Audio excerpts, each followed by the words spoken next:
Nessa aula a gente vai falar um pouco mais sobre materiais paramagnéticos e diamagnéticos e finalmente desenvolver como que funcionam esses materiais ferromagnéticos, que são materiais não lineares. Bom, a relação entre magnetização e campo magnético ela é linear nos meios paramagnéticos e diamagnéticos, tá? Então a gente pode escrever uma proporcionalidade que vai ser mais ou menos aquilo que a gente fez por causa do campo elétrico, tá? Então, eu vou escrever que a magnetização é uma constante vezes o campo H. Né? Essa constante, que M, é a susceptibilidade magnética. Vai ser uma grandeza, de novo, adimensional. No caso elétrico, ela era sempre positiva. Aqui pode ser positiva ou negativa. Tá? Ela vai ser negativa no caso de materiais diamagnéticos, onde o dipolo se alinha contrário ao sentido do campo aplicado. Então, a gente vai combinar essa relação entre magnetização e o campo H com a definição do campo H. Se a gente lembrar lá, o campo H foi definido como B sobre μ0 menos a magnetização. Então, usando essa definição, no lugar da magnetização, eu escrevendo QM vezes H, a gente fica com uma relação mais direta entre o campo B e o campo H, tá? Isolando então o campo B em função de H, a gente chega numa relação parecida com o que a gente teve lá no caso elétrico. Tá? Então B vai ser igual a μ0, 1 mais QM vezes H. Esse μ0 vezes 1 mais QM a gente vai chamar simplesmente de μ. Né? μ0 é a permeabilidade magnética do vácuo, então o μ vai ser a permeabilidade magnética do material em questão que a gente está trabalhando. Okay? Então a gente tem uma outra forma de escrever essa propriedade magnética do material, ou a susceptibilidade magnética, QM, ou a permeabilidade magnética, μ. Então vamos fazer um exemplo. Tá? O exemplo que a gente vai tomar aqui é de um solenoide infinito. Né? Enfim, um solenoide muito longo, a gente está muito próximo do centro do solenoide. Ele tem N voltas por metro, né? Nzinho minúsculo, uma corrente I, e o miolo, né, o fio está enrolado em torno de um material com uma susceptibilidade magnética QM. E aí o problema aqui é calcule o campo magnético, né, o campo B, dentro do solenoide. Então o primeiro passo é aplicar a lei de Ampère, mas aplicar a lei de Ampère para o campo H. Tá? Aplicar a lei de Ampère para o campo H, que só depende da corrente livre, que é mais fácil da gente calcular. E aí a gente já viu lá atrás, para um solenoide infinito, o caminho amperiano que a gente escolhe é um caminho retangular dessa forma aqui. Tá? Por quê? Porque aqui fora o campo a gente vai considerar como zero, então a integral nesse pedaço do caminho dá zero. Nesse pedaço e nesse pedaço, o campo magnético vai ser ao longo do eixo do solenoide. Então ele é perpendicular a esse elemento de caminho dl. Logo, quando eu fizer esse produto escalar, também vai dar zero. Então só sobra a integral ao longo desse caminho aqui, desse caminho reto de comprimento L. Então vai ficar H vezes o comprimento L é igual à corrente livre que passa por dentro do caminho. Então é a corrente de cada fio I vezes o número de fios que eu tenho dentro desse caminho aqui, N. Tá? E aí eu passo esse L dividindo para lá, eu chego que o campo H dentro desse solenoide infinito vai ser N vezes I na direção Z chapéu. Para eu calcular o campo B agora, que a gente tem aquela relação direta, é simples, é μ0 vezes 1 mais QM multiplicando o campo H. Né? Ou eu posso colocar simplesmente o μ ali, né? B é igual a μ vezes N vezes I na direção Z. Tá? Se o meio for paramagnético, o campo vai aumentar. Se for diamagnético, o campo vai diminuir. Né? Paramagnético ou diamagnético em relação aumenta ou diminui em relação ao solenoide sem nada. Tá? E aqui também, agora que a gente tem essa relação aqui, vocês podem voltar lá no exercício da aula anterior, aquele do fio, né, envolto em um material, né, o fio de cobre, na verdade, que está conduzindo corrente. Sabendo que ele é diamagnético, vocês podem calcular o campo B também. Né? A gente não sabia como calcular a magnetização, mas agora nem precisa ter uma relação direta entre B e H, mesmo para pontos no interior do material magnético. Então, vocês podem voltar lá, né? Fica a dica, e calcula o campo B daquele problema lá também. Tá? A corrente ligada, então, vai girar ou no mesmo sentido da corrente livre ou em sentido contrário nesse caso. Né? Se for paramagnético, é a favor da corrente. Se for diamagnético, ele vai girar no sentido contrário da corrente livre, né? A gente pode calcular isso, né? KB, a corrente superficial livre, vai ser M vetor N chapéu. E aí o M, né, magnetização, eu escrevo como QM vezes H. E aí o H eu já tenho, né, quando eu faço a normal, né, sendo a direção radial em coordenadas cilíndricas, eu vou ter, então, que a corrente superficial vai ser QM N vezes I na direção φ-chapéu. Então, o QM, se for positivo ou negativo, né, dependendo como for, a gente sabe qual que é o sentido dessa corrente ligada superficial.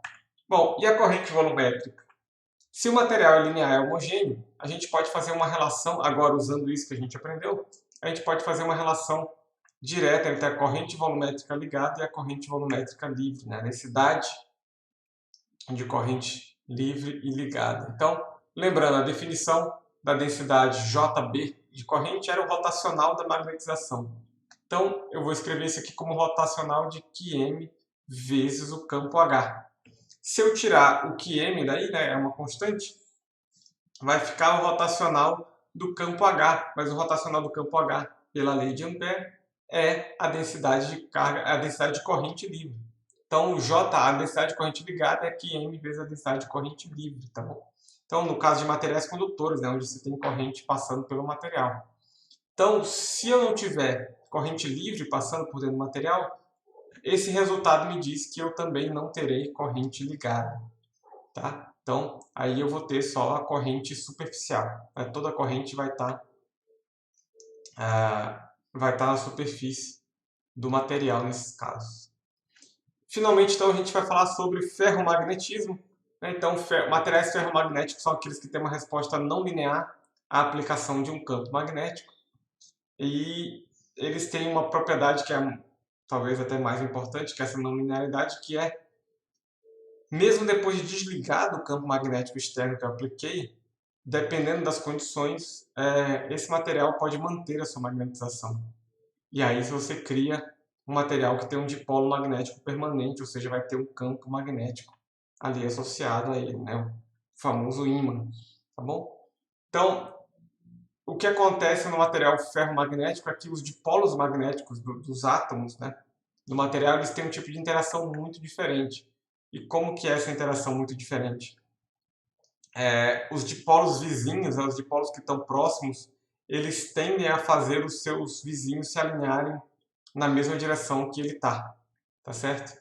E isso acaba gerando regiões do material que tem todas, dentro daquela região, todos os dipolos estão apontando para a mesma direção. Tá? Isso a gente chama de domínio magnético. Então, o material vai ter vários domínios magnéticos, né? Vários domínios que têm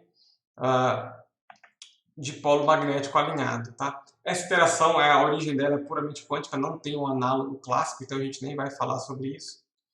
Então, um material típico, tá? Um material ferromagnético típico, ele tem alguns domínios, assim, pedaços dele que estão com um dipolo alinhado para uma direção qualquer. Então, na média, né, se você pegar um material em geral em equilíbrio térmico, cada um desses domínios vai estar apontando para uma direção completamente aleatória, ou seja, na média, o momento de dipolo total do objeto continua sendo nulo, tá? E aí a gente tem algumas técnicas de microscopia especial, onde você pode ver essas paredes desses domínios se mexendo, tá? Então aqui você vê o campo em militesla, vai de 300 militesla até menos 300 militesla, então ele está com o campo apontado numa direção, esse campo vai diminuindo, diminuindo, diminuindo, diminuindo, chega a zero, e aí começa a apontar na outra direção. Então o que acontece aqui é, você tem imperfeições na rede de átomos. Né? Todo material vai ter imperfeições, sejam impurezas, vacância, então um átomo mais oxidado do que deveria, enfim, imperfeições no arranjo cristalino, e isso gera barreiras de potencial, de energia potencial, que impede que essa interação entre dipolos se estenda pelo objeto inteiro. Tá? E aí, conforme você vai aplicando um campo magnético, né, você aplica um campo nessa direção, o que acontece é que essas paredes se movem, né, e aí o objeto inteiro vira um único grande domínio magnético, onde todos os dipolos estão apontando na direção do campo que eu apliquei. Tá? Então, eu apliquei um campo externo aqui, essas paredes vão sumindo, vão todas sumindo, então será que tem algum na direção do campo aqui? Não tem nenhum. Mas enfim, o que vai acontecer é se eu tivesse um domínio que já estava apontando nessa direção, né? Por exemplo, esse daqui que já está quase... Esse daqui, pronto. Essas paredes aqui vão se expandindo, né? Vai como se fosse um país que vai ganhando as outras fronteiras, e aí ele domina todo o objeto. Então todo mundo vira um único domínio magnético com dipolos alinhados ao campo externo que eu apliquei. Quando eu desligo esse campo externo, o que acontece é que os dipolos, né, devido à temperatura, eles tendem a se alinhar de novo de forma aleatória. Só que aí essas paredes que impediam os domínios de interagirem uns com os outros continuam funcionando. Ou seja, esses domínios mais da borda, eles também não vão conseguir interagir com um domínio central que vai continuar, né? Tem aquela interação, os vizinhos tendem a fazer todo mundo se alinhar junto com eles. Então, vai continuar tendo esse alinhamento na direção do campo. E aí o que sobra é um grande domínio, tá, magnético, maior que os outros, bem maior que os outros, que toma quase todo o objeto, que tem momento de dipolo na direção que estava antes, ok? Então a barreira que impedia todo mundo de se alinhar igual, ela impede também que todo mundo se desalinhe. Então eu vou ter só nas beiradas aqui um alinhamento aleatório, mas eu vou continuar com a maioria do material com um alinhamento na direção que o campo estava. E assim o meu material passa a ter um momento de dipolo permanente, né? Vira um ímã. Então, como fazer um ímã? Bom, você pega um material ferromagnético, coloca numa região de alto campo magnético, por exemplo, no meio de uma bobina, onde você vai passar uma corrente altíssima, e aí depois você desliga esse campo, né? Liga, deixa o tempo lá, depois desliga. E aí você vai ter um material que tem um domínio magnético bem maior que os outros, que está apontando na direção do campo que você aplicou. Tem uma curva que explica bem isso. Então, né, tem um gráfico aqui 2D. No eixo vertical eu tenho a magnetização do material.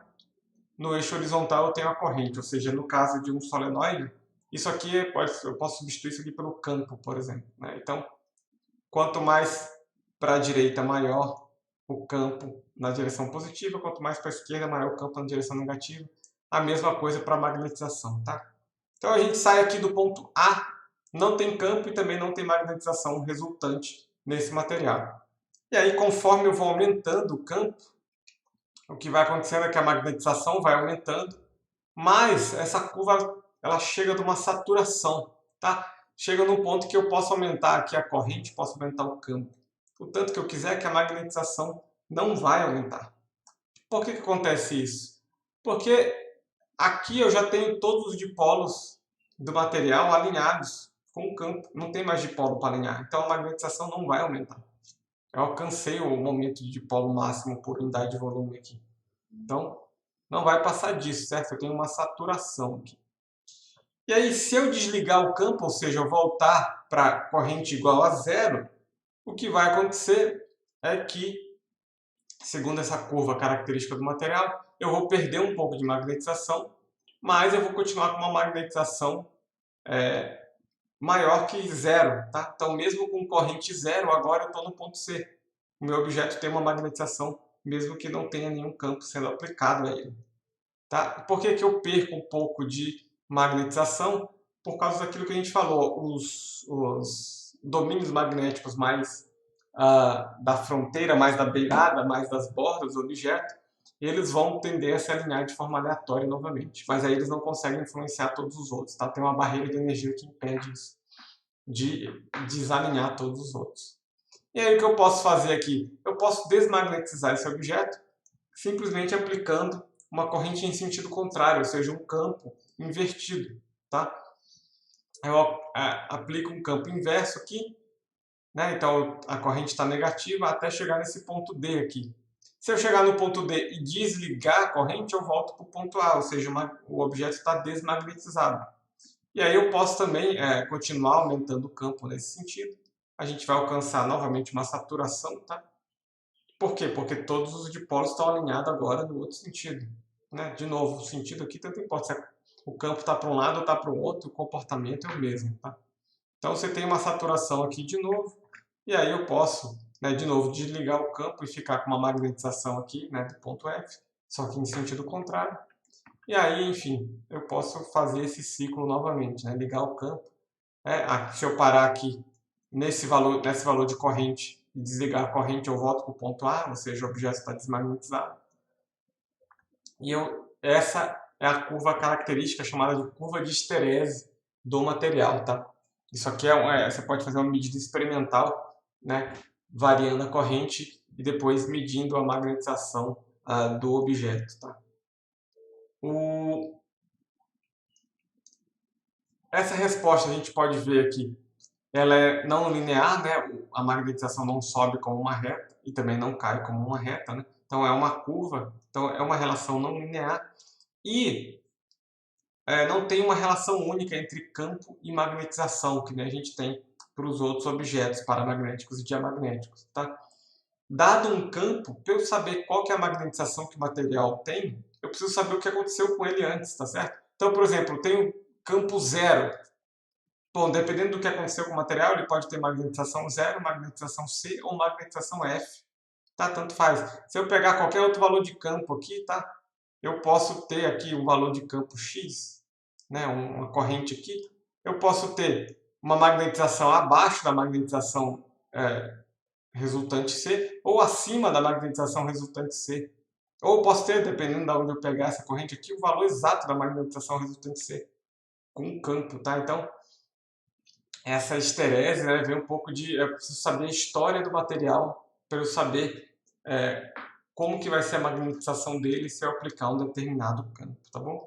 Então, para ferromagnetismo, o que a gente precisa entender é essa curva de esterese aqui, dada aquela mecânica que a gente viu no slide anterior, a gente entender essa curva de esterese, o que significa cada um desses comportamentos, por que ele se comporta assim, tá bom, pessoal? Então, de materiais magnéticos, era só.